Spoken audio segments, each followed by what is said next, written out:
नमस्ते विद्यार्थी मित्रांनो, आपण नागरी सहकारी बँकांच्या समस्या किंवा अडचणी यांचा अभ्यास करत होतो, ज्यामध्ये नागरी सहकारी बँकांच्या पहिल्या 5 समस्या आपण मागच्या व्हिडिओमध्ये पाहिलेल्या आहेत। या व्हिडिओमध्ये आपण नागरी सहकारी बँकांच्या ज्या पुढच्या अडचणी आहेत, समस्या आहेत किंवा नागरी सहकारी बँकांचे जे दोष आहेत त्यांचा अभ्यास आपण आज करणार आहोत। यामध्ये पुढची समस्या जी आहे नागरी सहकारी बँकांची ती म्हणजे वाढती थकबाकी। आता नागरी सहकारी बँकांची थकबाकी खूप मोठ्या प्रमाणात वाढत असलेली आपल्याला दिसून येते, कारण की नागरी सहकारी बँकांचं जे कर्ज वाटप करण्याचं प्रमाण आहे त्यामध्ये प्रामुख्यानं नागरी सहकारी बँका या अनुत्पादक कार्यासाठी कर्जाचं वाटप करतात।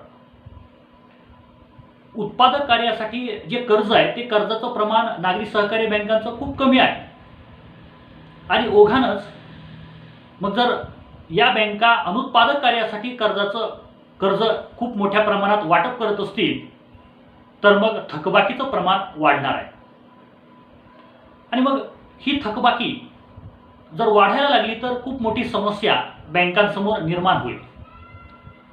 त्यामुळे वाढती थकबाकी का निर्माण झालेली आहे नागरी सहकारी बँकांसमोर, तर सदोष कर्ज वाटप नागरी सहकारी बँकांचं आहे। कर्ज वाटप करत असताना संचालक मंडळाचा दबाव त्या ठिकाणी निर्माण होतो, त्यामुळे अपात्र व्यक्तींना कर्ज वाटप खूप मोठ्या प्रमाणात केलं जातं। ज्याला कर्जाची गरज आहे त्याला कर्जाचं वाटप झालं पाहिजे किंवा त्याला कर्ज मिळालं पाहिजे, पण नागरी सहकारी बँकांच्या माध्यमातून संचालकांच्या दबावापोटी अनुत्पादक कार्यासाठी कर्जाचं वाटप, अपात्र व्यक्तींना कर्जाचं वाटप आणि कर्ज वाटप करत असताना तारणाकडं दुर्लक्ष नागरी सहकारी बँका करतात आणि त्यामुळं नागरी सहकारी बँकांची जी थकबाकी आहे ती थकबाकी दिवसेंदिवस वाढत आहे।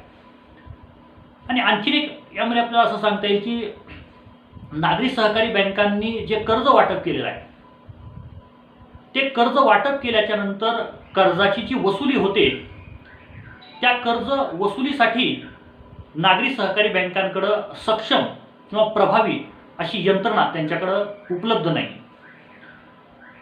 आणि अशा अनेक कारणांमुळे सदोष कर्ज वाटप असेल किंवा अशा कर्ज वाटपाच्या पद्धतीमुळे नागरी सहकारी बँकांची थकबाकी ही वाढत असलेली आपल्याला दिसून येईल आणि ही थकबाकी जर वाढत गेली तर मग नागरी सहकारी बँकांचा विकास होणार नाही आणि ही एक समस्या नागरी सहकारी बँकांसमोर निर्माण झालेली आहे किंवा नागरी सहकारी बँकांना भेडसावत असलेली आपल्याला दिसून येईल।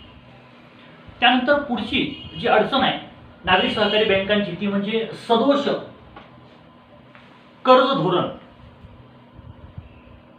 जे नागरी सहकारी बँकांचं जे कर्ज धोरण आहे ते कर्ज धोरण कसं आहे तर सदोष आहे, दोषपूर्ण आहे। त्यामध्ये नागरी सहकारी बँकांनी जे कर्जाचं वाटप करत असताना जे संचालक मंडळाचा दबाव येतो, अनुत्पादक कार्यासाठी कर्ज खूप मोठ्या प्रमाणात दिलं जातं, उत्पादक कार्यासाठी कमी प्रमाणात कर्ज दिलं जातं आणि अशा काही कारणांमुळं नागरी सहकारी बँकांच्या ज्या अडचणीमध्ये ज्याला आपण असं म्हणतो की सदोष जे धोरण आहे, कर्ज धोरण आहे आणि या कारणांमुळं नागरी सहकारी बँकांचा विकास कमी झालेला आपल्याला दिसून येतो।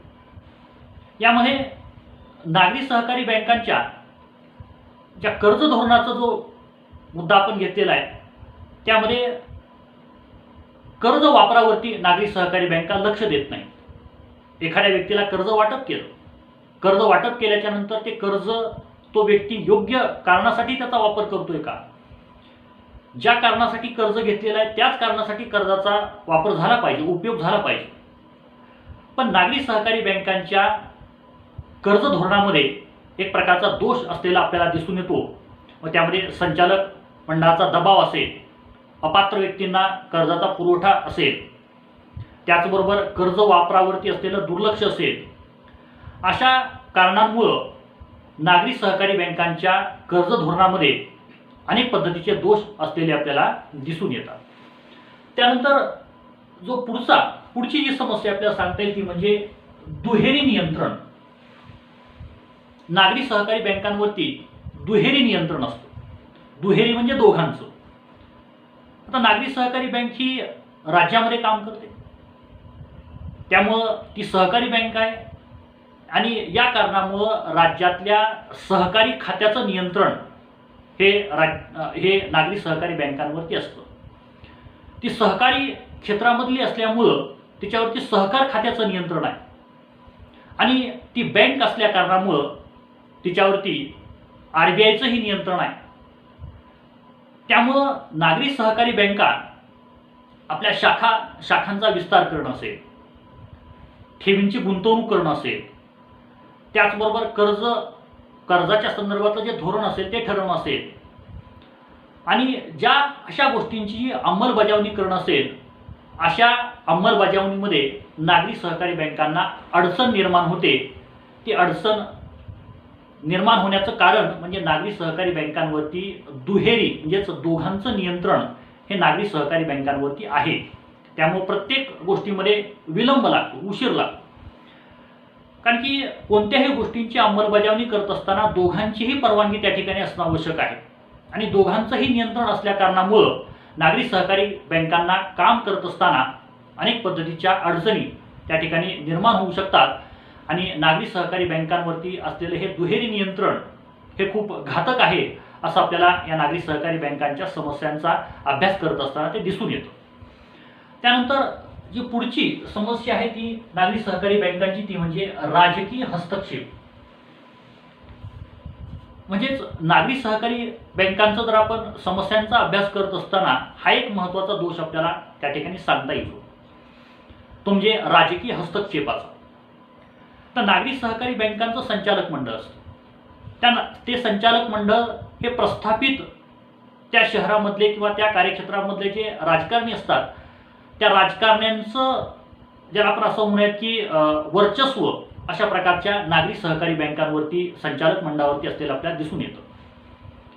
आणि मग कर्ज वाटप करणं असेल, कर्ज वाटप करत असताना आपल्या मर्जीतल्या लोकांना कर्जाचं वाटप करणं असेल, अनुत्पादक कार्यासाठी कर्जाचं वाटप करणं असेल, त्याचबरोबर कर्मचाऱ्यांची त्या बँकांमध्ये भरती करत असताना त्याच्यामध्ये होणारा गैरव्यवहार असेल, गैरप्रकार असेल, आपल्या मर्जीतल्या लोकांना त्या ठिकाणी नोकरीसाठी संधी देणं असेल, अशा अनेक गोष्टींमुळं नागरी सहकारी बँकांमध्ये खूप मोठ्या प्रमाणामध्ये राजकीय हस्तक्षेप झालेला आपल्याला दिसून येतो.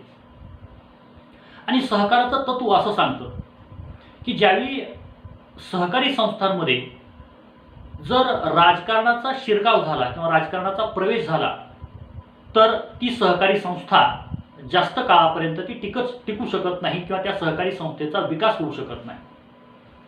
आणि म्हणून या सहकाराच्या तत्वानुसार नागरी सहकारी बँकांमध्ये राजकारणाचा खूप मोठ्या प्रमाणामध्ये हस्तक्षेप दिसून येतो आणि तो योग्य असेल असं आपल्याला वाटत नाही. आणि म्हणून हा एक राजकीय हस्तक्षेप नागरी सहकारी बँकांमध्ये दिवसेंदिवस वाढत चाललेला आहे आणि या कारणामुळं नागरी सहकारी बँकांचा जो विकास आहे तो विकास कुठंतरी त्याच्यामध्ये अडकाठी निर्माण झालेली आपल्याला दिसून येते. त्यानंतर जो शेवटचा मुद्दा आहे किंवा शेवटची जी नागरी सहकारी बँकांची समस्या आहे ती म्हणजे आधुनिक बँकिंग सुविधांचा अभाव. या आधुनिक बँकिंग सुविधा आता नागरी सहकारी बँकांना प्रामुख्यानं जी स्पर्धा आहे ती स्पर्धा प्रामुख्यानं व्यापारी बँकांची आहे. इतर राष्ट्रीयकृत बँकांबरोबर नागरी सहकारी बँकांना स्पर्धा करावी लागत आहे. आणि मग या स्पर्धेमध्ये जर नागरी सहकारी बँकांना जर टिकायचं असेल तर नागरी सहकारी बँकांनी आधुनिक बँकिंग प्रणालीचा वापर आपल्या बँकांमध्ये केला पाहिजे. त्यामध्ये ई बँकिंग असेल, कोअर बँकिंग असेल, त्याचबरोबर अनेक पद्धतीच्या सुविधा आपल्या ग्राहकांना नागरी सहकारी बँकांनी दिल्या पाहिजेत. ग्राहकांना आकर्षक व्याजदर त्या ठिकाणी दिले पाहिजेत. आकर्षक व्याजदर दिले तर नागरी सहकारी बँकांमधलं ठेवींचं प्रमाण वाढेल आणि नागरी सहकारी बँकांच्या भांडवलाचं प्रमाण वाढेल आणि जर असं झालं तर नागरी सहकारी बँकांचा विकास होऊ शकेल. पण नागरी सहकारी बँकांमध्ये असं आपण पाहतो की नागरी सहकारी बँकांकडं मुळातच भांडवलाची कमतरता आहे आणि भांडवलाची कमतरता असल्या कारणामुळं नागरी सहकारी बँका आपल्या बँकांमध्ये आधुनिक प्रणालीचा वापर करू शकत नाहीत. आपल्या कर्मचाऱ्यांना आधुनिक प्रणालीचं प्रशिक्षण त्या देऊ शकत नाहीत आणि या समस्यांमुळं नागरी सहकारी बँकांची खूप मोठी अडचण त्या ठिकाणी निर्माण झालेली आहे. आणि जर या अडचणींवरती, या समस्यांवरती जर मात करायची असेल नागरी सहकारी बँकांना, तर त्यांनी आधुनिक अशा बँकिंग प्रणालीचा वापर केला पाहिजे. आपल्या कर्मचाऱ्यांना एक प्रकारचं आधुनिक बँकिंग प्रणालीचं प्रशिक्षण त्या ठिकाणी दिलं पाहिजे. योग्य कार्यशाळा, शिबिरं त्या ठिकाणी आयोजित केली पाहिजेत की जेणेकरून कर्मचारी प्रशिक्षित होतील आणि कर्मचारी वर्ग प्रशिक्षित झाल्याच्यानंतर त्याचा परिणाम हे त्याच्या कार्यक्षमतेवरती होत असतो आणि मग त्याची कार्यक्षमता वाढल्याच्या नंतर नागरी सहकारी बँकांचा विकास हा होऊ शकतो. आणि अशा पद्धतीनं नागरी सहकारी बँकांच्या ज्या काही समस्या आहेत त्या समस्यांचा अभ्यास आपण केलेला आहे. नंतरच्या व्हिडिओमध्ये आपण नागरी सहकारी बँकांच्या समस्यांवर काय उपाय आहेत त्या उपायांचा अभ्यास आपण नंतरच्या व्हिडिओमध्ये करणार आहोत. तोपर्यंत धन्यवाद.